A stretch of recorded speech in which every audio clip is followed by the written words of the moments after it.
Bonjour.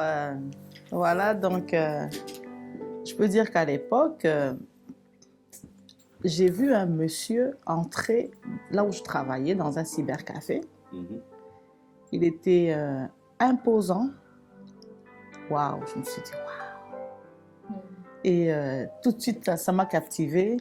Et c'était ça en fait, là, parce que c'est ça qu'on voit en premier, le physique. Et puis, la taille, imposant, mais très simple à la fois. C'était quand même comme un contraste, mais très simple.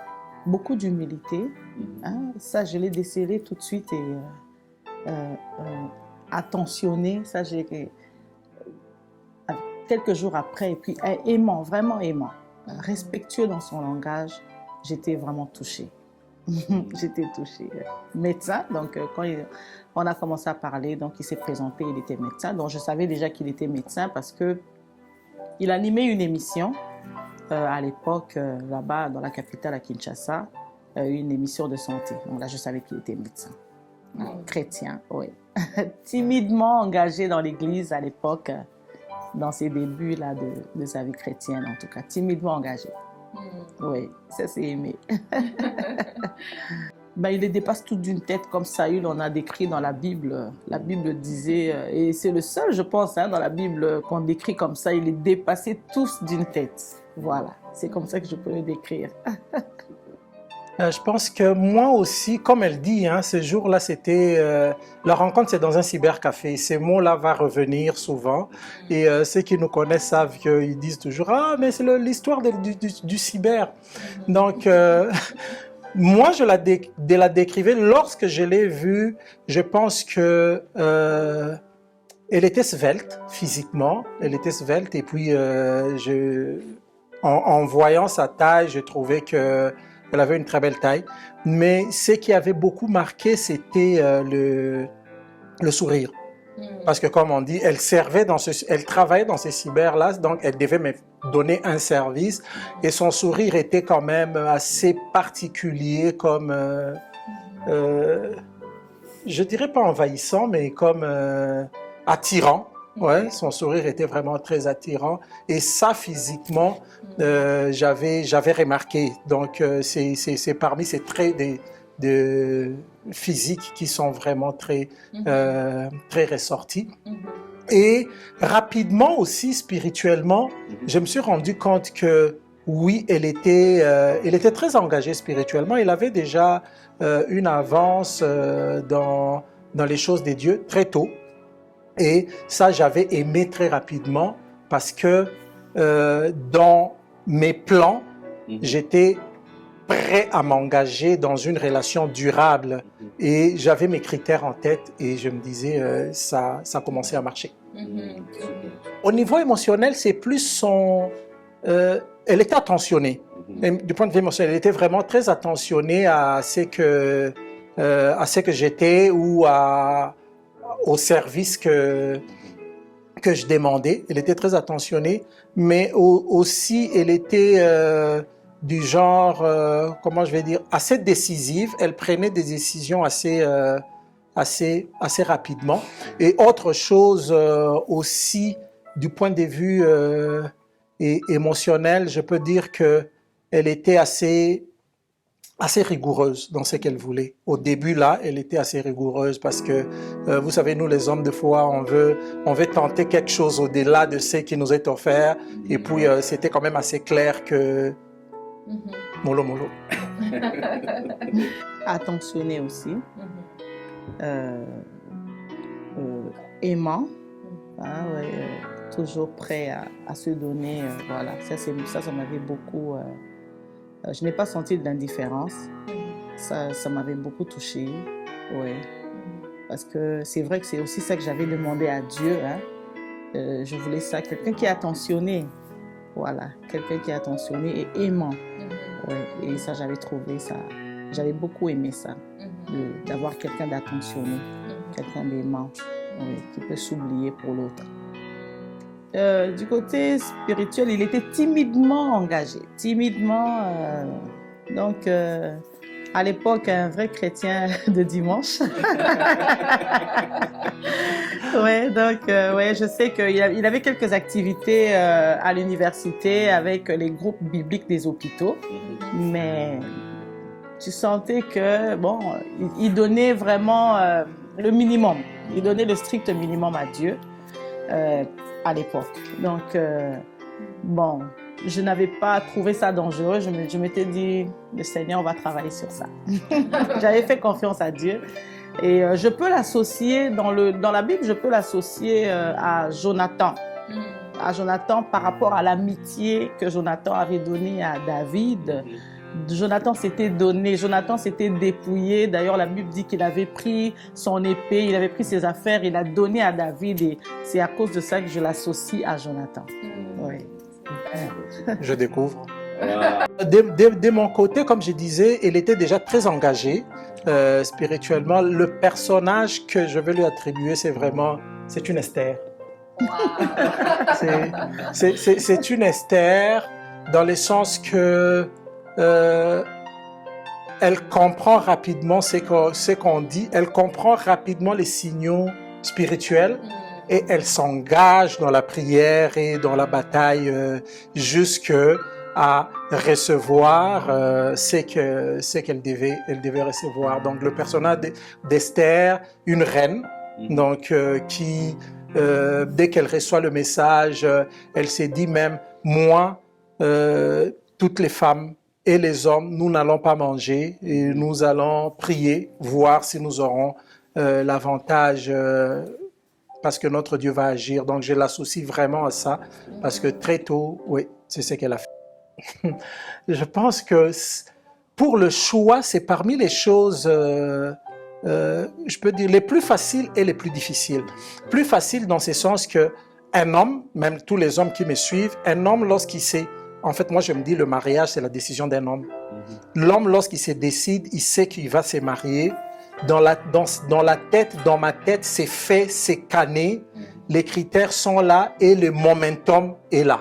Pour moi, c'était vraiment le momentum. Je me trouvais déjà comme être en retard de 3 ans, non, même 4 ans, être en retard de 4 ans du mariage par rapport à ce que je m'étais fixé lorsque j'avais 19-20 ans. Je m'étais dit, je me marierai à 28-29 ans. Mais là, j'avais déjà 3 ans après, pas marié. Donc, ce momentum-là était bien fait. J'avais fini les études. Et ce qui m'a marqué, dans mes critères, c'était, je voulais quelqu'un qui prie. Parce que comme elle est en train de le dire, je me voyais hyper engagé dans les choses de Dieu avec quelqu'un qui est aussi déjà engagé. Et je n'oublierai pas, mais le premier critère n'était pas celui-là. Le premier critère, c'était que j'ai une belle femme. Aussi, parce que ça c'était, donc dès que je l'avais vu, je me suis dit oui, ça va marcher, mais je me disais, je ne peux pas avoir une belle femme sans qu'elle ne connaisse le Seigneur, ça ne va pas me servir, ça me donnera beaucoup, ça me fera reculer. Et ça, donc comme je disais, les momentum étaient là, et mes critères physiques et mes critères spirituels étaient là, pour moi c'était le moment.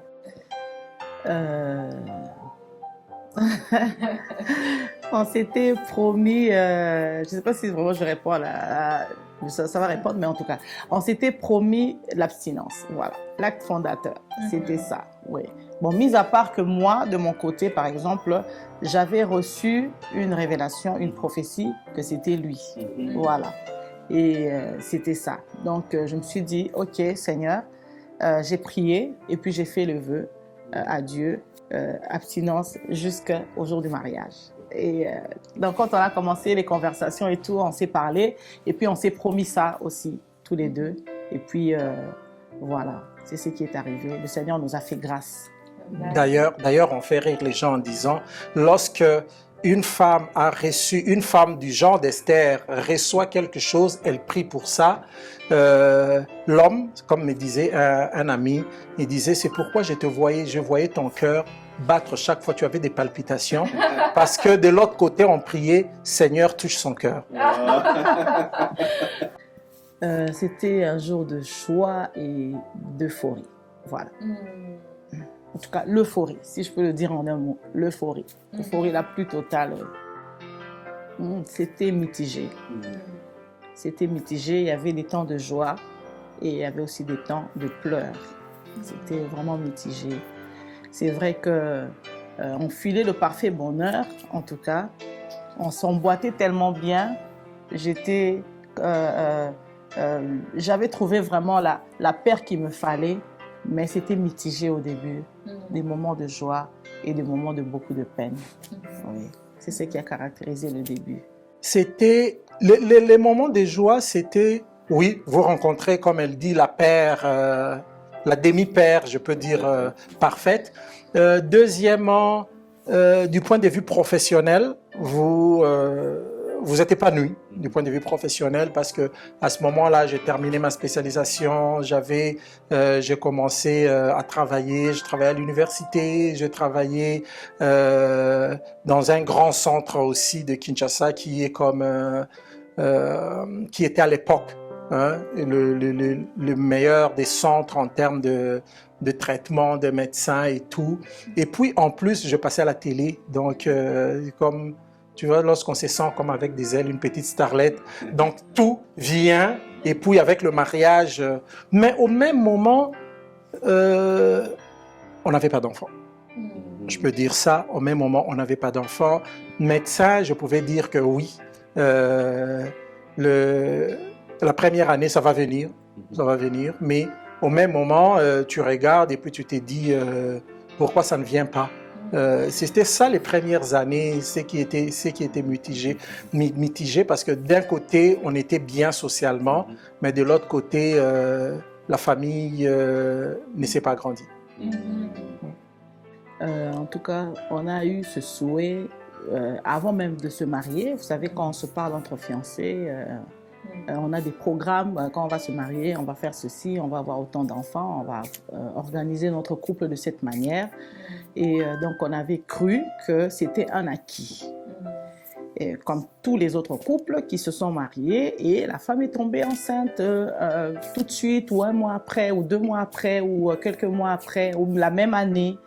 Voilà, donc nous, on pensait que c'était ça aussi, c'était un acquis. Et on a été buté à une chose. Une fois, un jour, vraiment le début, on s'est marié au mois de décembre et au mois de janvier, j'ai eu des fortes douleurs au bas-ventre, dans le bas du ventre. Moi, je pensais que j'étais enceinte et que j'étais en train de faire une fausse couche. Et voilà, donc vraiment des saignements très abondants, très douloureux. Et on est allé à l'hôpital, on a appelé pour aller à l'hôpital pour qu'on puisse... c'était même pas à l'hôpital, c'était dans un centre d'échographie. Voilà, donc on a pris un rendez-vous, on est allé et on était sûr peut-être qu'on nous dirait, voilà, c'est une menace, soit d'avortement, soit il y a un problème avec le bébé, soit en tout cas moi dans ma tête, j'étais enceinte, j'étais en train d'avoir une menace et tout ça.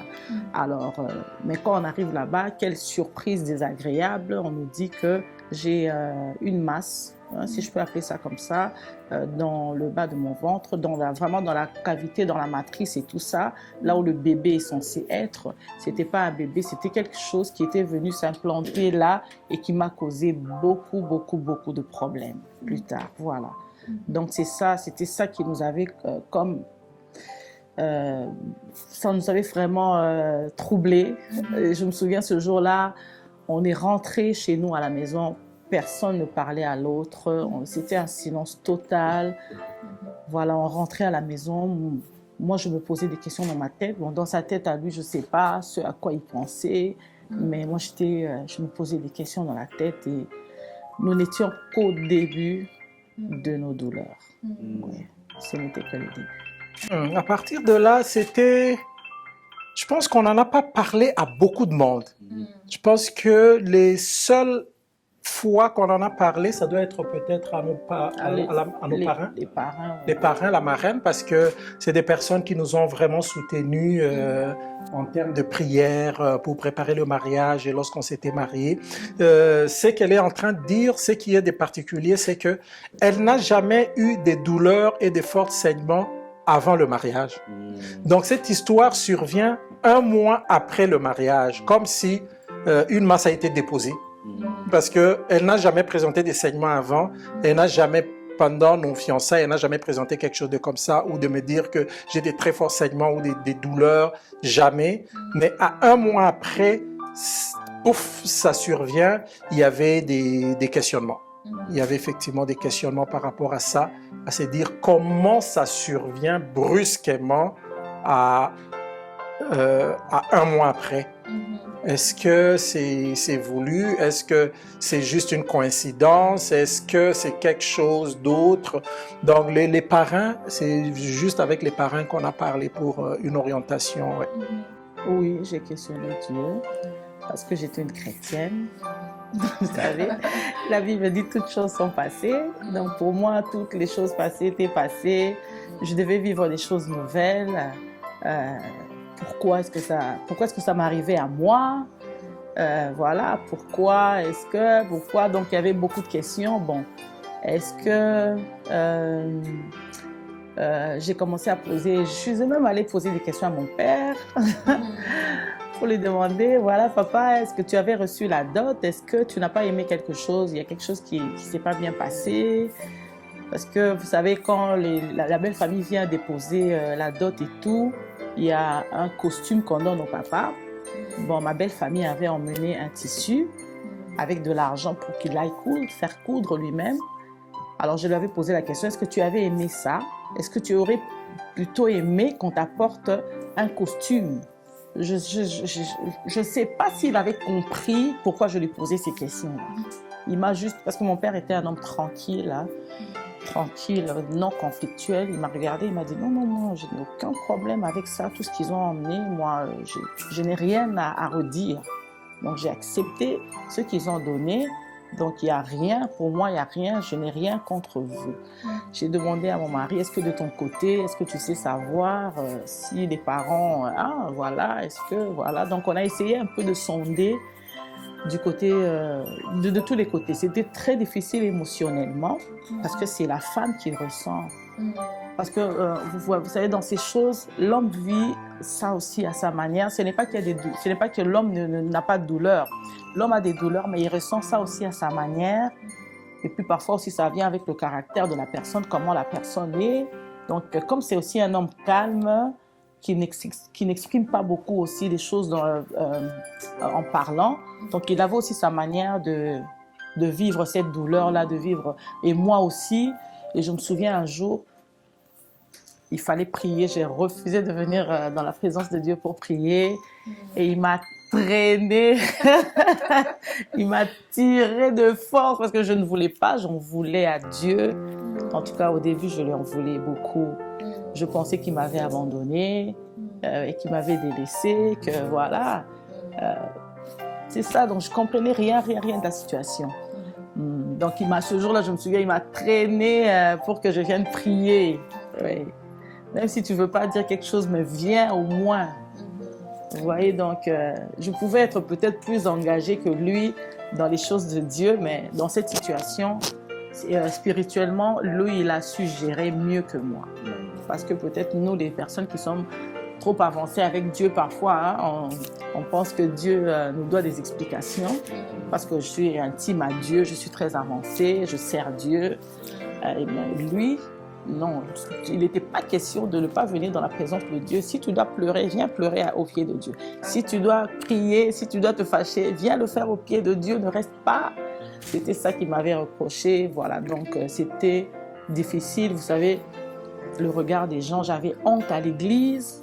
Il y avait des gens qui s'étaient mariés après nous, on voyait comment le ventre... J'avais peur de rencontrer une femme enceinte. Quand je voyais une femme enceinte, ça me troublait. Quand j'allais voir une personne qui venait d'accoucher, j'avais peur de porter le bébé. Donc, c'était difficile. C'était très difficile. Parce que je pense que dans ces choses, on vit ça, comme elle a dit, elle voit ça par rapport à Dieu, mais toutes les autres personnes alentour ont une explication. On sait qu'elle est en train de dire cherche une explication. Si je rentre dans la Bible, les disciples pouvaient demander à Jésus, mais cet homme aveugle qui a péché? Parce que pour nous les humains, on cherche une explication. Donc les gens vont se dire, est-ce que c'est la cérémonie de la dot? Est-ce que c'est des sorciers dans votre famille ou dans l'autre famille? Les gens vont chercher à dire, est-ce que c'est parce que vous n'avez pas respecté quelque chose, ou bien c'est parce que il y en a même qui sont venus demander, hein, mais est-ce que c'est parce que vous vous êtes connus avant le mariage? Donc, tout le monde veut trouver une explication, parce que si la seule chose est arrivée, on va dire, ah, mais c'est à cause de ça. Mais heureusement, on avançait et ça n'en était aucune de ces situations. Vous vous êtes connus avant? Non. Est-ce qu'on avait tout donné? Oui. Est-ce que, de sorte que les gens étaient butés et s'arrêtaient là, et comme moi, je ne voulais pas non plus que ça progresse dans un sens, dans ce genre de situations-là, on amenait ça à juste dire, voilà, c'est la situation dans laquelle nous sommes, et on en souffrait. La première année, c'était l'année 2004, là, c'était l'année vraiment de l'insouciance. C'est vraiment l'année de l'insouciance. L'inconscience même. De l'inconscience. C'est vraiment l'année de l'inconscience où on se marie, on est sur nos nuages et tout. Voilà. Et la deuxième année qui a suivi, c'est l'année vraiment de la conscience. On se rend compte que oui, il y a quelque chose qui ne va pas, parce que moi, en tant que médecin, lorsque tu lis les livres, on vous dit 2 ans. Donc, dans ma tête aussi, ces 2 ans-là commencent à agir. Et la troisième année, on peut dire, j'utilise les termes bibliques, hein. La troisième année, on peut dire, c'est la loi. La loi, parce qu'on est en 2005-2006, on prend la décision de se faire opérer. Hein? C'est la loi. Donc, on s'est dit, qu'est-ce que le médecin dise? Qu'est-ce que le médecin dit? C'est la loi. C'est que le médecin dit, ils ont trouvé qu'il y avait un fibrome. Donc, et puis l'année qui a suivi, on a pris la décision. Donc, la loi est suivie par la décision. Alors là, on se retrouve déjà vers les années 2007, 2008. Ça, c'est une année qui est comme entre 2007 et 2010. Je dirais que c'est des années de recherche de stabilité.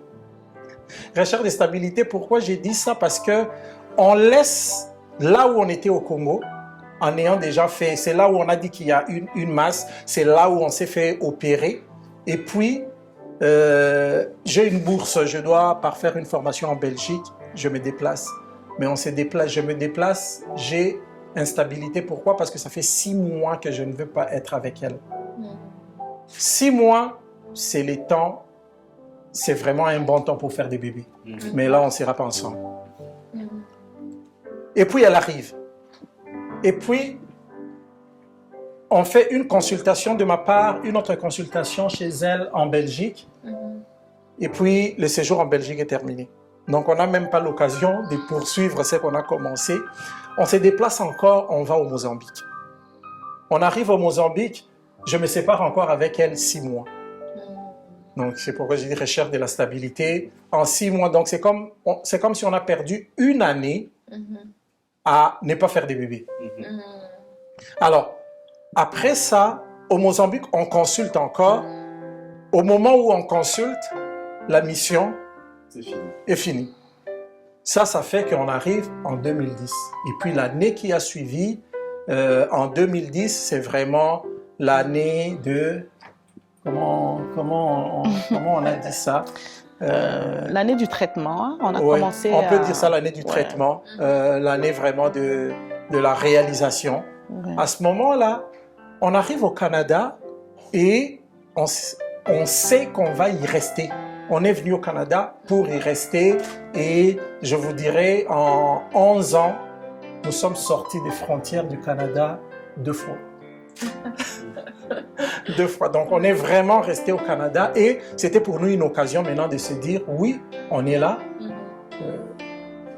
laissons-nous dans la loi suivant tous les traitements et les processus, comme ça se fait habituellement pour un couple qui cherche à avoir des enfants. Ouais. Donc on s'est laissé vraiment aller. Je peux dire que c'est vraiment ça. Ouais. On est allés tous les deux aux cliniques de fertilité. Oui, de fertilité, excusez-moi. Donc on est allés là. Bon, vous n'êtes plus dans les 2 ans, hein, parce qu'au début, ok, on se dit 2 ans, on vous laisse encore 2 ans. Là, on est déjà parti comme on a déjà 9 ans, je pense 7 ans. 7 ans, on est 7 ans de mariage. Donc là, bon, les médecins ne vont pas mettre des gants hein, pour vous dire les choses comme elles sont. Déjà, on vous fait voir que l'âge est déjà avancé. Donc voilà, on commence les traitements. Et puis, entre-temps, on change d'hôpital quand même. C'est pesant parce que je dois recommencer tous les examens que j'ai faits au pays, des examens douloureux. Des examens douloureux. Je dois prendre de la drogue pour pouvoir supporter ces examens-là, oui. Oui, on donne des médicaments pour relaxer et tout, c'est difficile. Je dois arrêter le travail 2 semaines pour faire ces histoires-là, c'est demandant, donc on doit me remplacer. Je travaille dans un endroit privé, on me paye pas quand je suis absente, donc c'est, oh mon Dieu, c'est vraiment difficile. Bon, mais on se serre les coudes, on regarde nous deux dans la même direction. Mon mari, ce que j'ai aimé, il ne m'a jamais dit, voilà, c'est toi qui es le problème, voilà, avec ce myome que tu as eu, avec l'opération, avec si, c'était vraiment son problème à lui. Il a porté cette chose comme son problème à lui. Voilà, il ne m'a jamais rien reproché, voilà. Et puis, on est allés tous les deux, mais on était butés à beaucoup de choses, à beaucoup de mauvaises nouvelles, à ci, à ça, et puis c'était psychologiquement lourd. Si vraiment le Seigneur n'avait pas été avec nous, peut-être même que le couple aurait pu éclater, parce que c'est vraiment un poids, c'est un poids qu'on peut porter nous deux de différentes manières, mais c'est un poids.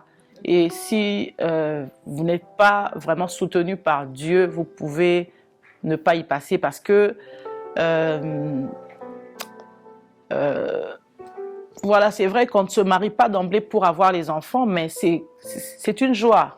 On avait des versets qui nous soutenaient, c'est-à-dire vous servirez l'Éternel votre Dieu, il n'y aura chez vous ni femme qui avorte, ni femme stérile, ni homme stérile. D'ailleurs, la Bible dit dans le livre d'Exode, ni homme stérile, ni bête stérile. Donc, c'est-à-dire que le Seigneur, c'était une bénédiction et on voulait toucher à cette bénédiction, là, la fertilité, avoir des enfants. Et voilà, donc on se battait. On était en train de se battre, c'était ça. C'était un combat qu'on n'avait pas choisi. Ouais, je me souviens d'une conversation avec une sœur aussi qui passe par là, qui me disait, mais pourquoi je vis ça? Je lui disais, il y a certains combats, nous ne les choisissons pas. Donc ce combat-là, nous n'avions pas choisi ce combat, mais il fallait y faire face. Et voilà, il fallait faire face à ce combat et il fallait vraiment triompher. Voilà. Et le Seigneur n'avait pas baissé les bras. Nous aussi, on s'était dit, on ne va pas baisser les bras. Je le disais souvent à mon mari, je le disais, tant que le Seigneur nous donne la manne, nous allons manger la manne. Le jour où il nous permettra de traverser et de manger le lait et le miel, bien, on le mangera aussi. Donc, c'était ça qui nous soutenait. Ouais. Ça, c'était une situation juste, je dirais, waouh, c'est sans mots. C'est sans mots parce que par rapport à ce qu'elle était en train de dire, on avait un fort poids psychologique, nous deux. On a subi tout ce qu'il peut y avoir comme étape médicale. Et on avait un bel appui quand même parce que on priait, je dirais, on priait comme des malades. Pour ça, on ne s'est jamais arrêté un jour. Mais au même moment, on priait comme des malades, mais au même moment, on se disait, non mais il faut aller consulter, il faut aller voir, pour qu'on ne donne pas raison ou tort à quelque chose. Donc, on est allé jusqu'au bout. Mais avant que je ne raconte le jour J, je veux juste raconter cette partie-là pour que vous vous rendiez compte dans quelles circonstances ça s'est fait. On nous avait dit, par exemple, que vous avez déjà l'âge, ça fait déjà beaucoup d'années. Donc, ce qu'on peut faire pour vous directement, ça s'appelle la FIV, fécondation in vitro. classique. Fécondation in vitro classique, ça veut dire, on donne à ma conjointe des hormones, elle produit le nombre d'ovules qu'elle peut produire, on prend ces ovules-là et on prend ma sémence à moi, on laisse que la fécondation se passe naturellement dans son corps, ça se passe dans une boîte. Et on prend ces embryons-là, on les congèle et on prend l'embryon dont on a besoin, hein, parce que c'était quand même un programme du gouvernement à l'époque, et on implante. On avait beaucoup hésité sur ça, juste parce que, comme on dit, on était avancé un peu dans les choses spirituelles, et puis dans tout ce qu'il y a comme éthique et tout, nous avions une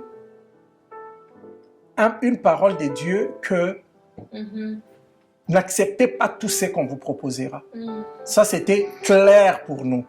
Dès les débuts, même au Congo, les gens nous ont dit, mais allez, je connais une maman dans le coin là qui va toucher le ventre, tu vas passer dans tes jambes et puis l'enfant va venir. C'était comme non, N-O-N. Lorsque le problème de fécondation in vitro arrive, le problème, c'est pas la technique. Le problème, comme j'ai dit, beaucoup de personnes que nous connaissons, Dieu les a bénis avec un enfant par ce méthode-là, par cette voie-là. Mais pour nous, c'était que ferons-nous des autres embryons? C'était ça la limite éthique. C'était ça la limite éthique, parce qu'on se disait, il y a quelqu'un qui donne la vie et qui prend la vie. C'est lui seul qui est capable de prendre et de donner. Donc, moi, on s'est regardé avec Joël et puis on s'est dit, est-ce que nous sommes capables de déterminer parmi les 20 embryons qui doit vivre et qui ne doit pas vivre? Ça nous surchargeait en termes éthiques. Jusqu'au jour où on a parlé au médecin, il nous a demandé, mais pourquoi vous hésitez? On lui a dit exactement ça, j'ai expliqué, et puis il nous a juste posé la question. Vous êtes de quelle confession? C'est qui votre prêtre? Donc, il était un peu dans ça. Je lui ai dit, moi je suis chrétien. C'est juste un problème éthique, comme je vous ai expliqué, parce que pour moi, la décision de vivre ou de mourir, c'est Dieu. Alors, il nous a dit, oui, c'est bon, alors on va trouver une solution pour vous. On va faire une fécondation in vitro naturelle. Naturelle, ça veut dire, au lieu de donner des hormones qui aient beaucoup d'ovules, non, on va aller chercher le seul ovule qui naturellement est émis par une femme le moins. Donc vous comprenez qu'aller chercher une petite bulle qui a la taille d'une épingle dans le corps, c'est laborieux. Donc ça, c'est la douleur encore qu'elle doit subir parce qu'on doit aller chercher ça avec une seringue juste. Et puis, on a fait ça et puis ça n'avait jamais marché. On a fait ça, ouais. On a fait ça une fois, on a fait ça 2 fois et ça n'avait pas marché. On a fait 2 fois. Une fois d'ailleurs, vous préparez tout ça, on fait des échographies et tout. On va chercher l'ovule là, c'est perdu. On ne le trouve pas. Parce que comme j'ai dit, taille d'épingle, mais ça doit être prélevé et passé par des tuyaux. Donc c'est juste une technologie assez merveilleuse, très avancée. C'était vraiment impressionnant. Très avancée. Alors, en décembre 2013, on nous dit que votre quota est terminé. Parce qu'il fallait tenter 3 fois. C'est le gouvernement qui paye. C'est le gouvernement qui paye. Juste vous 3 pouvez fois. Pas, ça ne peut pas être au-delà. D'ailleurs, le programme a été arrêté à cause de son coût depuis.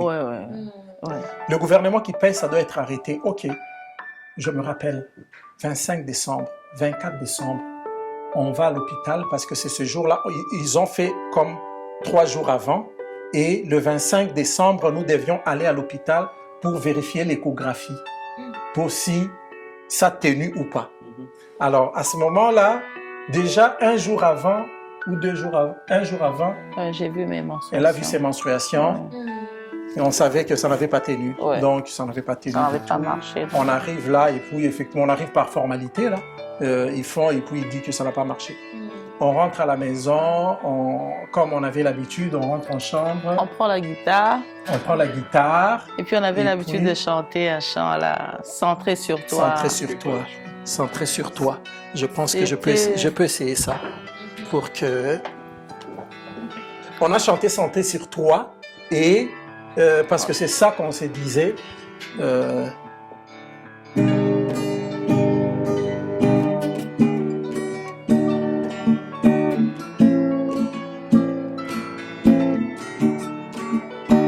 Juste le refrain. Je reviens au cœur de la louange pour tout centrer sur toi, centrer sur toi, Jésus. Oui, je renonce à tous mes faux semblants pour tout centrer sur toi, centrer sur toi, Jésus. Donc c'était ça. On avait l'habitude de le chanter. Mais avec des larmes, hein. C'était jamais avec le sourire.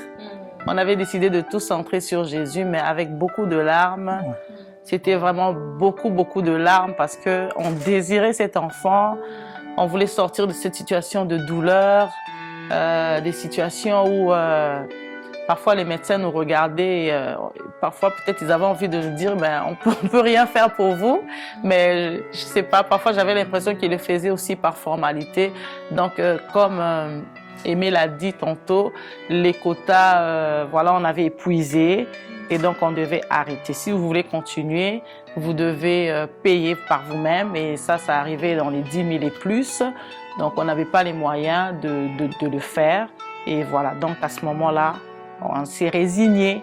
On a promis à Dieu qu'on allait continuer à le servir. Même si on n'avait pas d'enfant, on allait continuer à l'aimer. Oui, on n'a pas dit ça avec le sourire, hein, mais vraiment avec beaucoup de douleur, beaucoup de pleurs. Ouais, ça, oui. Les larmes, il y en a eu. Les cris de douleur, il y en a eu. De l'incompréhension, de la colère. Vous savez, vous allez... c'est des montagnes russes. Hein. C'est des sentiments comme ça. Parfois, ça va, parfois, ça ne va pas. En dents de scie. Donc, on se réveille un jour, on est dans la joie. Il y a toujours des moments difficiles comme le jour de ton anniversaire parce que c'est un an de plus. Donc, dans ta tête, tu te dis, OK, là, je suis encore en train de perdre une chance. Voilà, donc c'est le jour de l'anniversaire du mariage. Ouais. Ça vous rappelle que mais ça fait autant d'années qu'on est mariés et que voilà. Et vous vous rappelez, ou bien vous vous dites, mais si on l'avait eu plus tôt, parce que cette année, ça va être 18 ans de mariage. Donc on se dit, mais si on l'avait eu plus tôt, il aurait 17 ans cette année. Hein, il serait déjà en train d'aller au cégep, il aurait tel âge, on aurait peut-être 3 ados dans la maison. Ouais, on ne serait pas... parce que maintenant, il a 6 ans. Mais donc, c'est ça. Donc, il fallait arrêter. Donc là, on a accepté. C'est ce jour-là que j'ai accepté la situation. On a chanté pour se centrer sur toi. Centrer sur toi. On a pleuré. On a pleuré. Beaucoup de larmes, mais on a chanté, on s'est dit... oui. Et puis, voilà, ça va aller comme il fallait aller servir. On était serviteurs à l'église, lui pasteur. Moi, j'étais dans l'adoration et dans la louange. Donc, je devais... Et bizarrement, nos rendez-vous à l'hôpital, c'était toujours... les dimanches très tôt matin. Dimanche matin. Oui. Ouais. Donc je devais courir à l'hôpital, aller voir mes mauvaises nouvelles. Je savais déjà. Et puis revenir vite pour adorer et puis faire abstraction parce que je ne devais pas transmettre au peuple de Dieu ma tristesse, soit ma colère ou mon incompréhension ou vraiment tous les sentiments qui se bousculaient en moi. Je ne devais pas. Je devais faire attention de ne transmettre que ce que Dieu me demandait de transmettre à son peuple. Voilà. Et donc on se retrouve là, c'était juste une parenthèse pour démontrer comment ça s'est arrêté. Et on a accepté. On a accepté. Donc on a chanté, centré sur toi, on a servi le Seigneur et on s'est dit, comme Joël venait de le dire, avec ou sans enfant, nous te servirons de la même manière. Ça c'est décembre 2013 et janvier 2014, c'était un mois normal comme tous les mois, donc elle voit ses menstruations, normal. Et puis... Non, janvier 2014, justement, je ne vois pas mes menstruations. Tu vois? Non, je ne vois rien, je ne vois pas mes menstruations parce qu'on venait de sortir d'un moment de prière à l'église. Oui, ce qu'on n'a pas dit, c'est qu'à l'église où on priait aussi, Dès que nous sommes arrivés dans cette église, le pasteur nous avait dit que le Seigneur me dit que vous avez des enfants. Alors dès lors, on ne va plus demander, on ne va plus supplier, on ne va plus crier à Dieu que donne parce qu'il a dit qu'il a déjà donné. On va rendre grâce à Dieu. Donc depuis 2010 qu'on était arrivé à l'église, on a rendu grâce à Dieu. Pendant tous ces temps, et avec des larmes, hein? Toujours avec des larmes. Merci. Ouais, parce que quand on allait chez les scientifiques à l'hôpital, on nous disait une autre chose. Et quand on revenait vers Dieu, Dieu nous disait d'autres choses. Voilà, donc c'était vraiment opposé et il fallait s'accrocher à ce que Dieu disait. Voilà, il fallait vraiment croire à ce que Dieu disait. On devait faire l'exercice d'y croire, de s'attacher et puis de rendre grâce à Dieu. Et ça, c'était un exercice. En tout cas, c'est pas facile, mais le Seigneur nous a aidés. On y est arrivé. Et on a passé un long moment de prière en 2013, là en décembre, en 2014. Je ne sais pas comment, mais je savais que j'étais enceinte. Je ne sais pas expliquer, mais je savais que je savais. Vous savez quand vous savez que vous savez, mais vous ne savez pas comment vous savez, mais vous savez. Exact. Donc je savais que je savais. Et je faisais un travail difficile, il était physique. Et j'avais un seul verset. Si l'Éternel nous garde, ceux qui gardent veillent en vain. Vous savez, quelque chose que vous avez attendu pendant longtemps. J'avais 39 ans déjà, mais je sens que je suis enceinte. Je ne sais pas expliquer ça. Et puis, le moment où j'attendais mes menstruations, ce n'est pas arrivé. Je me suis dit, OK, sans lui dire, je suis allée acheter un test à la pharmacie. Je suis arrivée à la maison. Le matin, sans lui dire, je suis entrée à la toilette, j'ai mis le peu d'urine dans le bocal, mais je tremblais parce que vous ne pouvez pas vous imaginer, tous les temps que j'ai fait les tests, c'était toujours négatif. J'osais faire les tests en tout cas. Même si on me disait, voilà, mais j'osais quand même aller faire les tests. Tous les tests avaient toujours été négatifs. Et ce jour-là, je tremblais pour faire entrer le bâtonnet. Je tremblais tellement que tout le bâtonnet est rentré dans l'urine. Mais quelques secondes après, je vois les 2 traits rouges. Je dis, c'est pas vrai. C'était la première fois de ma vie. Je dis, non, je suis en train de rêver. Je dis, est-ce que d'ailleurs, je l'ai fait de la bonne manière parce que tout le bâtonnet était mouillé. Je dis, OK, je vais quand même le réveiller pour lui demander. Alors, je vais le réveiller. Je lui dis, comment on fait le test? Il me dit, quel test? Je dis, mais le test de grossesse. Il dit, pourquoi? Je dis, mais j'ai fait le test. Voilà, c'est positif. Il me dit, comment tu as fait? Je dis, j'ai mis tout le bâton dans l'urine. Mais non, c'est que c'est un faux positif. Alors, il me dit, parce que je devais aller travailler. Il me dit, ce que tu vas faire, ce que tu vas retourner après le travail. Moi, je commençais très tôt, je terminais tôt aussi. Il me dit, tu vas retourner, tu vas aller acheter ton test. Tu m'attends avant de le faire. Tu m'attends. J'ai dit OK. Donc, je suis allée, je me suis apprêtée. J'étais vraiment dans l'euphorie. Je dis, mon Dieu, est-ce que c'est... Mais je savais que je savais. Donc, je voulais pas perdre la petite lueur d'espoir qui naissait déjà dans mon cœur. Je disais, mon Dieu. Parce que parfois, ça nous faisait des tours. Hein. Vous attendez les menstruations, ça vient pas le jour où ça doit venir, et puis 2 jours après. Après ou 2 semaines après, et puis vous voilà. dites, peut-être que vous faites un test, et puis non, et puis c'est négatif. Mais c'était la seule fois. Bon, je m'en vais travailler, j'étais vraiment beaucoup d'énergie, j'étais motivée. J'étais motivée, le sourire revenait. Après le travail, j'ai couru à la pharmacie, j'ai acheté le test, je suis revenue. J'ai dit, pas possible. Je dis, je peux pas attendre. Ça, c'est vraiment une torture. Je sais pas dans quelle prison on torture les gens comme ça. Non, moi, je peux pas rester. J'ai dit, allez, voilà. Donc, j'ai mis l'urine et puis j'ai dit, OK, je vais faire attention. J'ai lu le papier. On a dit, vous faites jusqu'à une limite. Donc, j'ai fait entrer mon bâton jusqu'à la limite. Et quand je le sors, je vois les 2 traits. Et quand je vois le détrait, lui, il rentre. Il venait d'arriver. Et puis, je me dis, voilà, ça, c'est quoi? Donc, c'est ça. Et on a commencé à rigoler. On a vraiment... c'était vraiment de la joie. C'était vraiment une grande joie. Maintenant, il fallait affronter les médecins. Parce que je me faisais suivre. C'est vrai qu'on avait arrêté. J'avais plus de quotas. Mais je devais les rappeler pour leur dire, voilà ce que j'ai vu et tout ça. Donc, je rappelle... On me dit, ah oui, vous avez acheté un test? Je dis, oui, un test à la pharmacie. On me dit, OK, le test à la pharmacie est fiable à 100%. Donc, vous venez à telle date, ils m'ont donné un rendez-vous pour une échographie. Voilà, donc on est retourné là pour une échographie à la date qu'il nous avait dit. Et c'est là que on a vu quelque chose comme un crapaud. Vous savez pas, il n'y a pas beaucoup d'émotions parce que c'était comme un crapaud. Hein, donc j'étais comme, je regardais le crapaud, je dis ok. Donc, mais c'est lui, je l'ai entendu. Oh, glory to Jesus. Parce que moi j'ai déjà vu les échographies des grossesses. Donc je sais lorsqu'on passe une sonde dessus, comment ça se présente. Parce que les cœurs battent à partir de 21 jours de vie. Donc, même lorsqu'il n'y a encore rien sur l'échographie, on passe, tu vois un sac, tu vois un mouvement qui fait, c'est les cœurs. Donc, ça, moi, j'ai vu. Donc, c'était comme pour dire, oui, c'est une personne qui est là. Wow. Oui. Là, parce que c'est dans une clinique de fertilité. Donc, pour eux, toutes les personnes qui reviennent là pour grossesse, c'est à partir de c'est leur... à partir du traitement. Oui. Mais lorsqu'ils C'est ont fait l'aboutissement d'un l'écho, traitement. c'est l'aboutissement d'un traitement. Lorsqu'ils ont fait l'écho et puis ils ont demandé si on a fait, si les interventions ont été faites quand, je leur dis non, ça n'a pas été fait et que c'était l'année passée que c'était fait. Là, il n'y a rien. Il était comme, ah ok.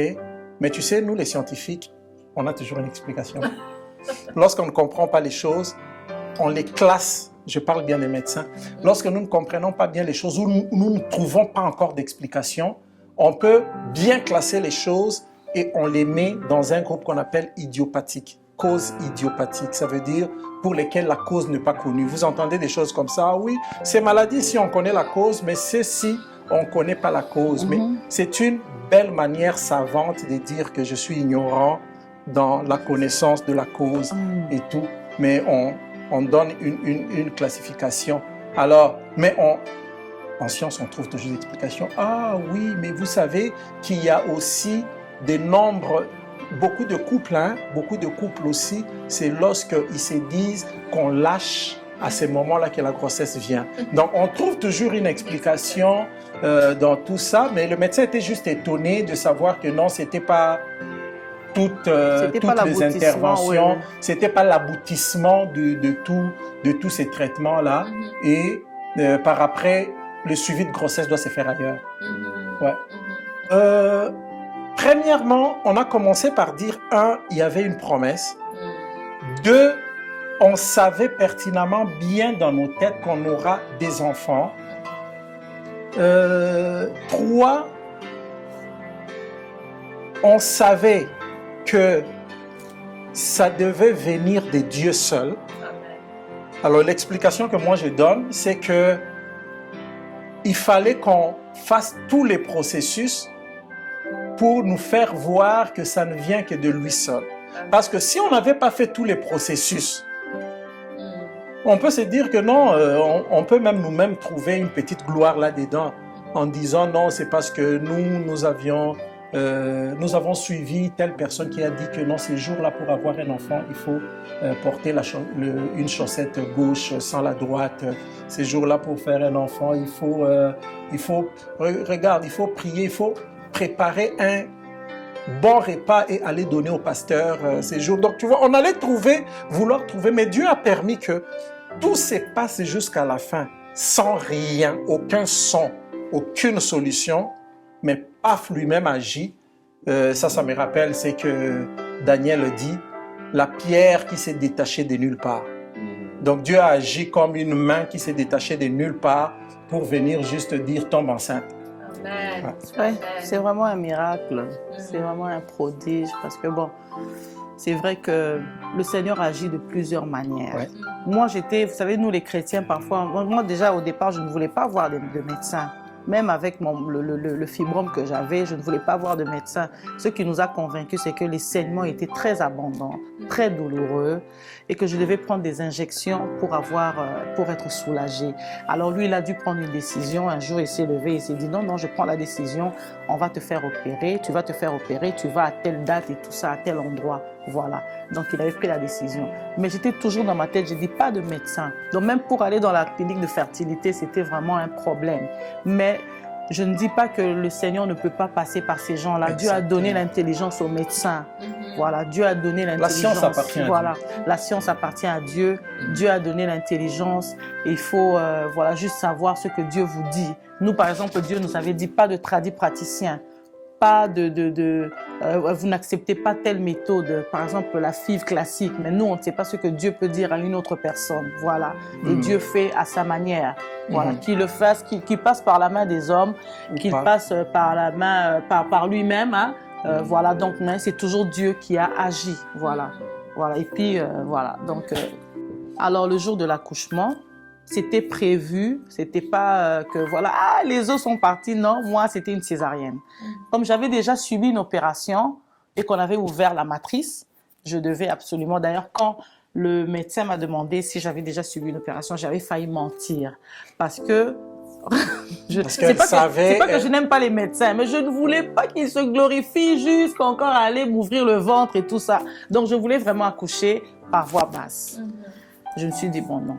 Arrivé à ce stade, on ne va pas commencer à mentir. J'ai dit la vérité. J'ai dit, oui, j'ai déjà subi une opération. On a ouvert la cavité et tout ça. Alors, elle a dit, puisque c'est ainsi, on ne va pas prendre des risques. On va programmer une opération. Donc, on a programmé une opération, une césarienne. Donc, c'était vraiment programmé. On a attendu la date programmée. On est allé. Et voilà.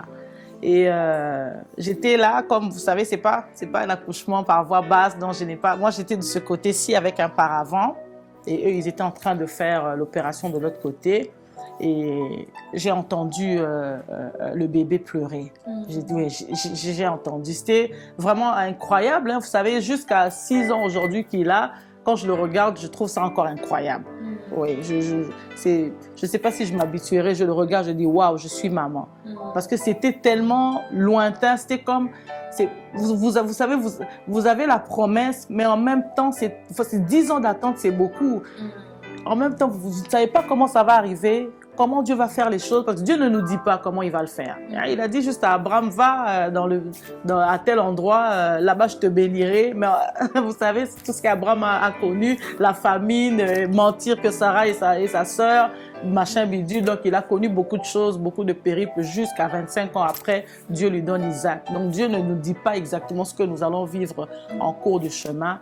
C'était ça, mais c'était vraiment, quand j'ai entendu l'enfant pleurer, j'étais vraiment, je sais même pas comment nommer ça, j'étais comme dans les vapes, je suis en train de rêver, vraiment est-ce que c'est moi? Oui, j'étais comme non, ça c'est pas moi, c'est moi qu'on va appeler maman, c'est moi qui vais allaiter, c'est moi. Je ne ressentais même pas la douleur de la césarienne. Oui, donc j'avais oublié les 10 ans passés. C'était vraiment, j'avais tout oublié, toutes les douleurs, des traitements, des examens, des ci, des ça. J'avais vraiment oublié le poids psychologique, la honte, l'humiliation, le déni, parce que parfois on vit dans le déni, hein. J'avais même des grossesses parfois imaginaires, je me disais oui, je suis enceinte et tout. Alors que c'était pas ça. Donc voilà, j'avais tout oublié. J'avais tout oublié le jour de l'accouchement. J'avais un peu peur de l'opération, j'aime pas trop. Mais la joie d'avoir l'enfant dans les bras.